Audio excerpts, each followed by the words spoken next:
Hi there. So today we look at the law of conservation of momentum. And basically what that states is that if you have a system, I'm just going to make a little block here, and I'll assume that I've got a bunch of objects in here that are moving in different directions. And so obviously they will collide with each other. And if I were to, before they started colliding, at this moment, if I were to add up the momenta of all of these particles, and let's say it turns out to be that it's 5 kgms in that direction. Now I'll let them collide, and now maybe after a little while later we have different objects now moving in different directions. And if I were to add these all up again after they've collided and several times or whatever else, if I were to add them up again I would find that the momentum is still 5 kgms in that direction. If there are no external forces, the total momentum of the system will remain the same. And that basically is this law of conservation of momentum. Can state it another way, the total momentum before any explosion collision, and I'll explain what I mean by explosion, is equal to the total momentum after the explosion or collision. So it doesn't matter how they interact with each other, as long as there's no external forces, the total momentum, this is the key part, the total momentum will remain constant. We generally start off all of our problems with this particular statement saying the initial momentum is going to equal to the final momentum. This, of course, comes from the fact that the change in momentum is zero, and change in anything is Pf minus Pi equals zero. That would imply that Pf equals Pi when I take this to the other side. If I have more than one object, generally I write my expression this way. I'd further elaborate this into, if there are two particles, the mass of the first times the velocity of the first, the initial values, m2 v2 initial is going to equal to m1 v1 final plus m2 v2 final. And using this particular equation, we can solve for all kinds of collisions and explosions. Now, when I talk about explosion, I don't really necessarily mean a bomb in each case or something like that, but more like if I have two objects that are together and then they push each other apart, and so one might go this way and one might go the other way. And so if we look before these two guys started to move apart, they were both at rest. So it was m1 v1 and m2 v2, but the v's were both zeros, so it doesn't matter how much mass you have. If you're not moving, your momentum is zero. So basically means that after these two guys start moving apart, the momentum will still have to be zero because momentum must be conserved. So the momentum of this guy has to equal the momentum of this guy. One's positive, one's negative, so they would again add up to zero. If this were lighter, he'd be moving faster. If he was heavier, he'd move slower. But in either case, the total momentum would still be zero because it started off with zero. And so that is, we could restate this question because this part is all zero, that zero is equal to the final momentum of both of these. And then, of course, one's positive, one's negative, and they add up to give you zero. This is best explained using some examples. So first I'm just going to put in a conceptual question here. I have a bunch of billiard balls and I place a firecracker in the middle. When it explodes, we're going to have the balls all moving in various directions. And if I were to add the momentum of all of these guys, all the P1, M1s, M1, V1, M2, V2s of all of these guys, taking into consideration the direction and stuff, the total momentum would still be zero. And that's kind of cool that it works that way. And so this law of conservation of momentum is never broken. All right, no cases ever happen in classical physics where the momentum of an object would, the total momentum of a system would change if there was no external force. It's always going to be conserved. And so the total momentum of the balls immediately after the explosion is 0. Okay, well, let's look at some quantitative questions next. We have a cannon here, and it's going to fire a cannonball out, and we know that whenever a cannon fires out a cannonball, it itself moves to the left. It kind of jerks to the left, and the same thing happens if you fire a bullet from a gun. The gun always recoils in the other direction. There's no way to stop that from happening because momentum must be conserved. It's a law that can't be broken. So let's look at this case. If I look at saying P initial must equal P final, well, my initial momentum is 0 because both the cannonball and the cannon were at rest. So if I write them down as M1 V1 initial plus M2 V2 initial is equal to M1 V1 final plus M2 V2 final, these two velocities are both 0. So I would have 0 is equal to M1 V1 final plus M2 V2 final. Now, it doesn't matter which one you call M1 and which one you call M2 as long as you remain consistent. I'm going to let the cannon be M1 and M2 can be the ball. And so in this case I have the mass of the cannon, which is 2,000, times the velocity of the cannon, which I don't know, I'll call it V1F, plus the mass of the bullet, which is 10, times the velocity of the bullet, which is 300. This all must equal 0. So 2000 V1F plus 3000 is equal to 0. I subtract 3000 from both sides. I get negative 3000 equals 2000 V1F. And to solve for V1F, I would divide both sides by 2000. That would cancel, leaving me with VF is equal to, V1F is equal to negative 3000 divided by 2000, which is negative 1.5 meters per second. So kind of cool that we could determine the velocity with which the cannon is going to go back if we know the mass of the cannon, the mass of the ball, and the speed with which the ball is taking off. We have just determined that the velocity of the cannon is going to be negative 1.5 meters per second, and the negative simply meaning that the cannon is going to move to the left just as you would intuitively expect it to. Okay, really straightforward. For many of these questions, before I start working on them, you could pause the video and see if you can figure it out on your own and then kind of catch up with the video as it goes along. Alright, I have another case here. It's a girl, she was in her canoe. Here she is. And she decides that she wants to jump off onto a pier, and so she just does just that. When she does that, the boat is going to move to the left. If you ever done this with a skateboard, and you're standing on a skateboard and you just jump off to the right, the skateboard takes off in the opposite direction. Same process. Total momentum was 0 before, needs to remain 0, so any momentum you create going this way, and same amount of momentum must be created in the opposite direction to keep it 0. So in our case here, we again have, and I'll use MC for the mass of the canoe,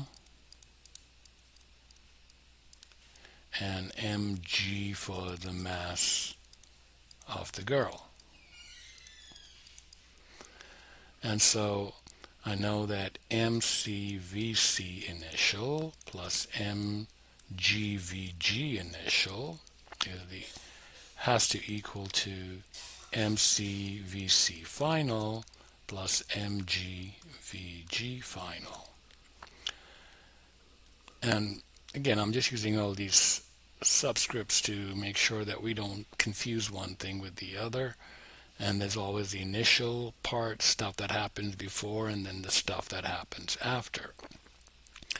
So the mass of the canoe is 88 times the velocity of the canoe, which this is the starting point. So in this case, the velocity of the canoe is 0, plus the mass of the girl, which is 58, times the velocity of the girl is 0, is going to equal to the final part.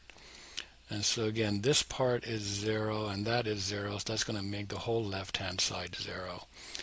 On the right-hand side, we have the mass of the canoe, again, which is 88 kg, times the velocity final of the canoe, this is what we're looking for, plus the mass of the girl, which is 58, and then her velocity that she jumps off is 2 meters per second. So then I have 88 velocity of the canoe final plus 58 times 2, which just put that on as 116 kgms. And so if I take this to the other side, I have a negative 116 kgms is equal to 88 VCF, or the velocity of the canoe. So our final step, we divide both sides by 88 to get VCF on its own, and we have VCF is equal to negative 116 over 88, which is 1.32 approximately, negative 1.32 meters per second. So what we found here is that the velocity of the canoe as it goes back while the girl jumps forward is going to be 1.32 meters per second to the left, which is what the negative sign indicates, and that's intuitively what we would think that it would end up being. Moving on to some slightly different questions. If you look at this next question, we have a truck and it's got a mass of 1800 kg. That's the truck and its load together. The truck is coasting to the right with a speed of 10 meters per second. As it coasts, a cargo of mass 300 kg is lifted out of the truck by a crane. What will be the velocity of the truck after the cargo is taken off? Now, in our previous cases, we've been writing M1 V1 initial plus M2 V2 initial as if the velocities were the only things that were changing, but in our case now, the mass is changing, which makes things a little bit different, and so we could still solve it exactly the same way, starting off with the same basis that the initial momentum must equal to the final momentum. And so if I just looking at the truck, I would say that the initial mass times the initial velocity has to equal to the final mass times the final velocity. And so initially the truck has a mass of 1800 kg and it is moving at 10 meters per second. And then after the lifting off of the mass takes place, the truck now has a lower mass of 1500 kg because 1800 minus 300 gives us 1500. So that's what's left over, and so that will correspond with the new velocity of the truck, which is what we can figure out. And so in this case you would see that be 18,000 kg ms is equal to 1500 kg VF. Dividing both sides by 1500 kg, the kgs will cancel out here. This will all cancel out, give you VF is equal to 18,000 divided by 1500 meters per second, because the kgs canceled out, and so 1800 divided by 18,000 divided by 1500 gives me 12 meters per second.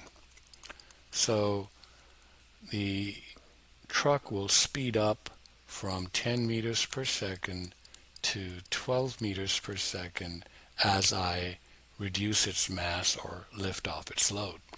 Now at this point you might be a little bothered by saying, wait a second, there's no force, so how did we have an acceleration in this case? I thought we had to have a force for an acceleration.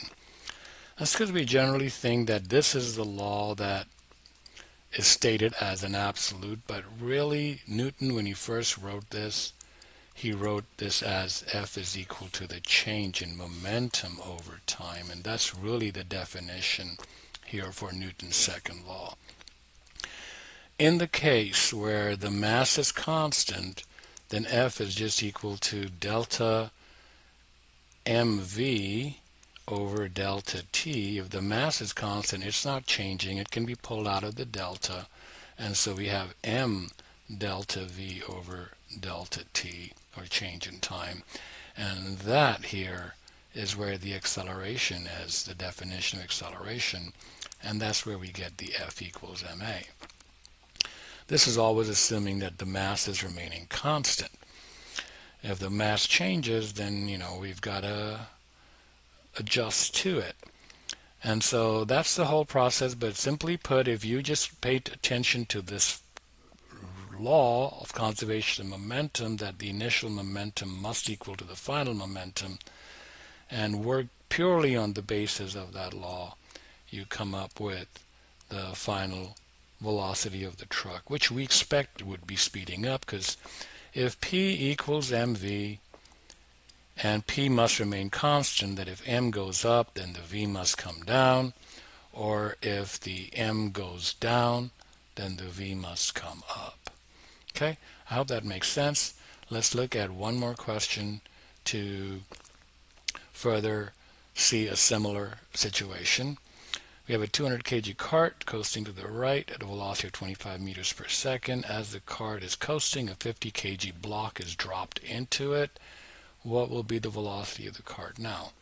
Again, we start off with our same initial statement, which we say that the momentum must be conserved, and there's no external forces. Now I know this thing is being dropped in, but we'll just assume it just magically appears in here and ignore anything to do with it being dropped or any friction forces or anything like that going on. So again, here we have the initial mass times the initial velocity must equal to the final mass times the final velocity. And so the initial mass in this concern is 200 kg. It was 200 kg going at 25 meters per second. Then I magically increase the weight of it, or the mass of it, and so the mass now would be 200 plus the 50 that I drop into it. And so that becomes a new mass, 250 kg, the final mass, and that would be multiplied by the final velocity that we're looking for. So multiplying these together, I get 5,000 kgms is equal to 250 kg VF. Dividing both sides by 250 kg, because I'm trying to isolate the VF, because I want to figure out what is the final velocity after I plop this thing on there. And so that cancels the kgs here. That's gone, and VF is going to be 5,000 divided by 250 meters per second, because the kgs are gone, and that gives me 20 meters per second. So we could see that the cart, originally cruising at 25 meters per second, has now slowed down to 20 meters per second, because again, I increased the mass, so the velocity needs to come down to keep the momentum constant. I increased this, he had to come down proportionately so that the momentum remains constant. Okay, so I hope you could pretty much see how powerful this conservation of momentum is, and that we could use it to solve many problems. This time we were just looking at explosions and simple masses being changed. Now next we'll look at collisions. So wrap up for now. See you in the next lesson. Bye. Thank you for watching. If you liked the video or found it helpful, please like us.